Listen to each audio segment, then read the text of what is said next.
9 dekabr gecesi Aşgabatdan İstanbul'a uçan Türk uçarına 100'den gowrak Türkmenistanly minni.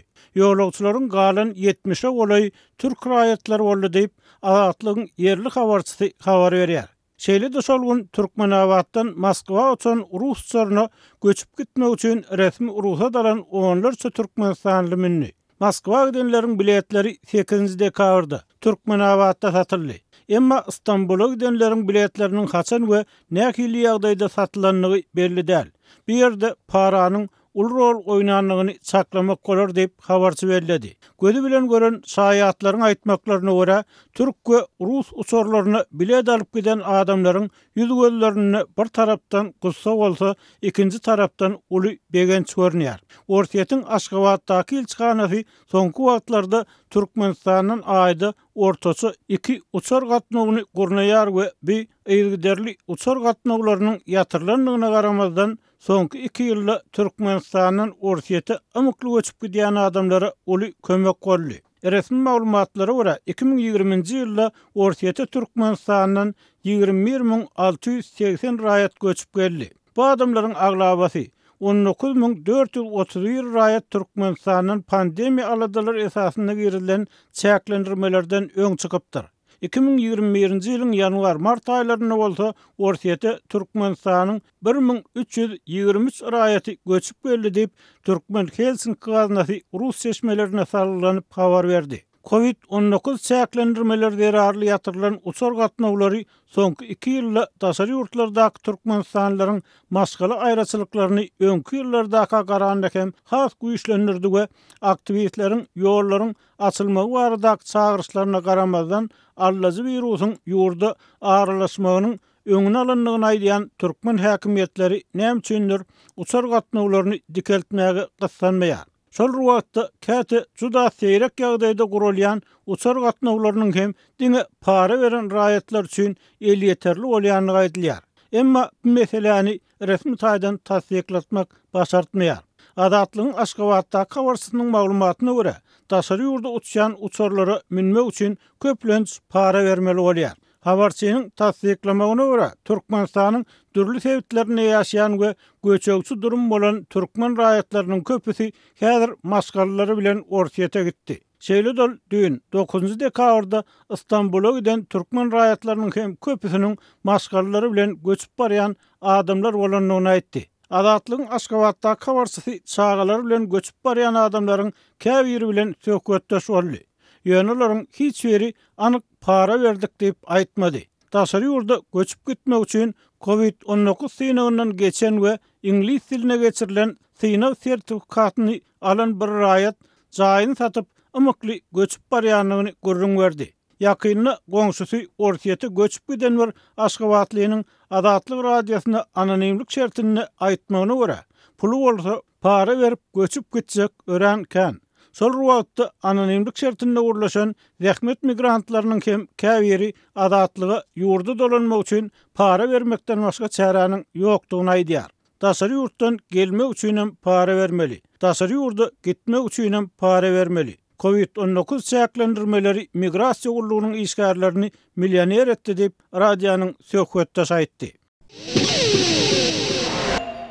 Türkmenistanyň paýtagtynda ýaşaýjylar öýlerinde azyk paýyny aldylar. Bu gedek döwlet bahasyndan satylýan önümleriň düzümi öňkülerinden tapawutlandy we gymmat boldy. Welaýatlarda ýaşaýjylara azyk öýlere eltilmeýär. Şoňlar marda çörek satyn almak üçin yerli ýaşaýjylar giýjelerine nowatda durýarlar. Şeýle bolsa çörek hemme ýetmeýär. Azatlyk radiosynyň habarçylary Aşgabatdaky, Mardaky we Liwapdaky soňky ýagdaýlar barada habar berýärler. Marda çörek üçin nowatlar 2-4'te başlanýar. Adamlar satywyň başlanmagyna birnäçe sagat öňünden garaşmaly bolýar. Ýa-da we soğuk howada doňan adamlaryň arasynda dawa we ýakalaşyk görýär. 10 dekabrda Marynyň 10-njy döwlet dükanynda ýüze çykan ýagdaýlaryň birinde 2 sagat 6 çenli nowatda ýem 100den gowrak adam bardy. Tizara başlanan çörek satywy çal tamamlandy. Her bir alyja bir çörekden satylandygyna garamazdan nowatda duran adamlaryň ýarysy çörek alyp bilmedi. Bu ýagdaý umytsyz alyjylaryň arasynda nägileligiň artmagyna sebäp bolup, soňu bilen ýakalaşyga getirdi. Köpler nägilelik güllärip bir-birini unakarlady. Olar kimin öň gelenini warda jedelleşip başladylar. nowaty bolmakda aýpladylar. Soňra dükana girdiler we satyjyny ýenişdiler. Satyjy diňe 60 san çöregiň gelenligini aýdyp özüni aklamaga synanşdy. Ol çöregi satyga çykaranlygyny we saglyk ýagdaýy sebäpli nowaty durup bilmeýän garry pensionerler üçin diňe 5 çöregi gapdaly goýanlygyny aýtdy. Deyip dükanda dören ýagdaýa şaýat olan Çeşme gurrun berdi. Azatlyk radiosu Mariýanyň bu dükanynyň ýolbaşçylaryndan we şäher häkimliginden düşündürüş alyp bilmedi. 10 dekabrda ýerden çörek satyn almagy başaran müşterilere bahasy 1 manatdan diňe bir buhankadan satyldy. Birnäçe gün ozal şol bir dükanda her adama 50 teňeden 2 çörek satylypdy. Bu dükanda çörek hepdere 3 gedek satyga çykarylýar. Käbir beýleki dükanlarda bolsa çörek her gün satylýar. Ýöne ol ýerde-de hemmelere ýetmeýär. Şeýle-de alyjylar şol dükanda çörekden başga subsidiýalenen bahadan başga adyk önümleriniň satylmazlygyna da gaharlanypdyr.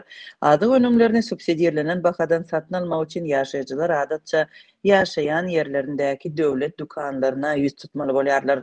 Täzirçilik dükanlarynda çöregiň we beýleki önümleriň bahasy birnäçesi ýokary ýurdun ýolbaşçylarynyň ilatyň zerurlyklaryna ýyllar boýy göz ýummagy hemde ykdysady ýagdaýyň gitdigiçe ýaramazlaşmagy Türkmenistanyň ilat köpçüliginiň garyplyk çäginden aşmagyna sebäp boldy. Subsidiýalenen bahadan adyk köp maşgaly üçin ýeketäk İmit çeşmesine öwrildi. Subsidiýalenen bahadan adygyň ýetmezçiligi goňşy Liwap ýylaýatynda hem dowam edýär. Dekabr aýynyň başyndan beri ýerli ýaşaýjylar adyk önümlerini satyn alyp bilmeýär. Adatça subsidiýalenen önümler aýyň ilkinji 10 günlüğünde satylýardy. Häkimetler indi munyň ýyda çekilmeginiň sebäbini düşündirmeýän wagtynda ýylatyň arasynda aladalar artýar. Bu aralykda Türkmenistanyň paýtagtynda adyk üçinçiligi welaýatlere garanda has amatly görünýär. Sebäplerden tapawutlykda Aşgabat şäheriniň ýaşaýjylaryna subsidiýalenen bahadan adyk önümleri öýlerine eltilip berilýär. Ýerden adyk paýogyny, ýagny towuk buğutlaryny, ösümlik ýagyny, 20 ýumurtga, şeker getirdiler. Bahasy 80 manat. Onu taşıyanlar her bir kwartiranyň kapysyny kakıp aýlanýarlar. Diýip Aşgabatly Çeşme 10 dekabrda gurrun berdi. Onuň sözlerine görä adyk paý 2 kilogram towuk buğdundan, ýagny 4 bölekden, bir çüýşe ösümlik ýagyndan 1 kilogram şekerden we 20 ýumurtkadan ibaret. Önümler döwlet bahasyndan satylýar. Ýöne bu gezek kesgitlenen bahanyň möçberi öňküsünden has ýokary. Ondan öň adyk paýynyň bahasy 55-60 manat aralygynda bolýardy. Bahalar ýokarlanmady. Ýöne bir wada bir näçe zat berdiler. Yumurtka paýogyň umumy bahasyny ýokarlandyrdy. Geçen ezek 10 gün ön getiripdiler. Ýöne şonda yumurtka ýokdy. Ony soň getirdiler. Diýip ýene bir Çeşme aýdýar. Aşgabatda öýlere eltilýän haritler üçin ýaşaýjylara kwitansiýa berilmeýär. Aşgabatda subsidiýalenen adyk önümlerini öýlere eltip bermek tejribeti Prezidentiň ogly Serdar Berdimuhamedowyň dükanlardaky nowatlaryň prezident kakasynyň awraýyny zaýalýandygyny aýdandan soň maý aýynda başlanypdy. Subsidiýalenen bahadan adyk önümlerinden düzülen paý her bir öýe niýetlenýär. Bir jaýda 6dan gowrak adam hasaba alynan maşgalalara 2 paýogyň berilmegi gözüňde tutulýar. Emma köp çagaly maşgalalar diňe bir pasportlaryny görkezmekden çäklenmän jaýda ýadga duran ähli ýaşaýjylary hasaba alýan öý kitabyndan göçürme hem görkezmeli bolýar. Yerli häkimetler narhlaryň peseldilmegini talap edýärler. Häkimlik we polisiýa ofisierleri adyk haritlarynyň gögönümleriň satylýan bazarlaryna reýd geçirýärler diýip Azatlygyň mardaky habarçysy habar berýär. Narhlaryň peseldilmegi baradaky talap adatça bolýaly bayramçylyklar bilen bagly. Türkmen prezidenti bu ýylky bayramçylyklaryň öňünden hem bazarlarda adyk golçulugyny döretmek tawsyrygyny gaýtalady we görnüşinden bu tawsyryk bazarlara çykarylýan önümleriň möçberini artdyrmak esasynda däli bar bolan haritlaryň bahalaryny edilýän gözegçiligi güýçlendirmek bilen önüm önürjüleriň we bazarçylaryň hasabyny berjaý edilýär. Habarçy geçiriljek barlyklaryň bazar ýolbaşçylaryna öňünden duýdurulýanlygyny aýdýar. Bazar ýolbaşçylary bolsa öz gedeklerini satyjylara taýin bolmalygyny aýdýar. Onuň sözlerine görä barlykçylaryň aýlanýan wagtyny tekjelerde goýulýan haritlaryň narhlary has ardanladylýar. Masal üçin barlykçylaryň geljek wagty duýdurulan we taýin bolup oturan satyjylar etiň bahasyny 30-40 manada çenli ardanladýarlar.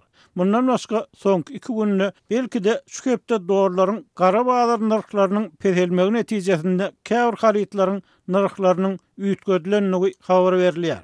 Her gün ýeni tekjelerde haritlarynyň narhlaryny üýtgötmeli bolýan satyjylar doğruların gara bazar narhlarynyň belli bir derejede saklanmagyny isleýärler. Günnöden ýaly kursyň üýtgäp durmagy söwda gaty ziýan berýär diýip yerli telekeçi Adatlygyň habarçysynda aýtdy. Bazarlarda häzir göletiniň bahasy 59-60 manada senli aşaklady. Ýöne bu diňe doğruların gara bazar narhynyň peselmegi bilen baglanýar diýip owada mal saklayan ýaşaýjylaryň biri öz pikirini paýlaşdy. Onun sözlerine göre et önümlerinin bahalarynyň arzanlamagy meýdandaky ot ýagdaýlary bilen bagly. Mal eýeleri häzir gystan çykmazak mallaryny öldürüp halka satmaga çalışýarlar. Emma ilatda hem pul ýok. Şu sebäpden eti üleşige giren adamlara bir näçe aýy bölüp bermek usuly bolýar diýip adyny aýdylmalygyny soran husus telekeçi aýtdy. Habarçy bazarlara aýlanyp bayramçylygyň öň ýanynaky narhlary hem habar berdi. Onun sözlerine göre ügelen göletiniň 1 kilogramy 60 manat, günewakar ýagynyň 1 litri 43-45 manat bahalanýar. Bazarlarda günewakar ýagynyň bary ýogy bir kysany görnüşi bar. Saýlap bolar ýaly mümkinçilik ýok. Paýta ýagy gizliň satylýar. Onun 1,5 litri 40 manat diýip habarçy aýtdy. Bu ýyl Türkmenistanyň howa sowuk bolup ýerekilen kartoşkalary sowgarly. Häzir bazarda 1 kilogram kartoşka 10 manat, 1 kilogram soğan 4 manat, pomidor 7 manat, hıyar 18 manat, gyzyl şugunlar 5 manat, greçka 42 manat, bürünç hiline bagyrlykda 10-20 manat aralygynda bahalanýar. Habarçy ýöneköy halkyň bahalaryň mundan hem arzanlamagyny isleýänligini, sebäbi her ýyl diňe bir bayramçylygy, täze ýyl bayram etmäge çalışýan adamlaryň şol gün saçak gödäp çağlar bilen dürlü tagamlar iýmäge finansiýanlygyny, şeýle dolaryň geljek ýylyň agarly bolmagyny garaşýanlyklaryny aýtdy. Emma fiýinçiler ýylyň agarly gelmeginiň uly bir üýtgeçlik döretmejekdigini, ýurtdaky ykdysady siýasatyň üýtgedilmeliligini aýdýarlar. İşigini öküz wakyp her ýylyň aýagyna bazara et çykarýan 60 ýaşly Sanjaryň sözlerine göre hökümetiň wagtlaýyn çäreleri hakykatda bolçulugyň döremegine, ilatyň bayramçylyk saçaklaryny kişä minneti bedäp bilmegine bökdönçlik döredýär. Eger men öz hasabymy, öz güýjüm bilen önüme önüren bolsam, näme üçin ony bazaryň göterýän narhyndan näle häkimligiň işgärleriniň kesgitlen narhyndan satmaly? Olar maňa ot ýym berdimi? Ya men şäherde asfalt köçede ayakkabını palçyk etmäni ýören adamlar üçin suwly ýaplara girip gamyş ýarynmy? Häkimetleriň bu edýän işleri tutuş halka diýen wagtlaýyn çärelerden el çekmeli, adamlara erk görmeli, Sanjar Adatlyk radiosyna aýtdy.